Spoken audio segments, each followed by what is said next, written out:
ગોધરાના પોપટપુરા ખાતે નવરાત્રી દરમિયાન ચાલતી ચારણ ગઢવી સમાજની વર્ષો જૂની પરંપરા આજે પણ જીવંત જોવા મળી। ગોધરા શહેરમાં આવેલ પોપટપુરા ખોડિયાર માતાજીના મંદિર પાસે રમાતી દેશી અને પ્રાચીન ગરબાની પરંપરાને જોવા દૂર દૂરથી લોકો આવે છે। માતાજીના ગીતો, ગરબા, છંદ, દુહા ગાઈને તબલા અને મંજીરાના તાલે ગરબાની રમઝટ બોલાવે છે। જ્યાં ચારણ ગઢવી સમાજના ખેલૈયાઓનો ઉત્સાહ અને શ્રદ્ધા કંઈક અલગ જ જોવા મળે છે। આજથી 300 થી 400 વર્ષ પહેલા ચારણ ગઢવી સમાજની પેઢીઓ કચ્છ કાઠિયાવાડથી આવીને ગોધરા તાલુકાના છબનપુર ખાતે નેસડો બનાવીને કાયમી નિવાસ કરી રહ્યા છે। જ્યાં નેસડો હોય ત્યાં વળી આઈ આવડમાં ના ફળાનું સ્થાપન કરતા હોય છે।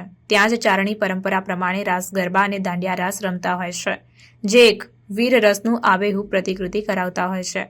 અહીં ચારણ ગઢવી સમાજે જ્યારથી છબનપુરમાં નેસડો સ્થાપ્યો ત્યારથી પ્રાચીન ગરબા રમાય છે। આ ગરબામાં દાંડિયા રાસ મુખ્યત્વે રમાય છે, જેમાં ગાયક કલાકારો એકથી એક ચડિયાતા દુઆઓ તેમજ માતાજીની સ્તુતિ કરે છે અને ખેલૈયાઓ માતાજીને આરાધનામાં તરબોળ થઈને દાંડિયા રાસ રમે છે।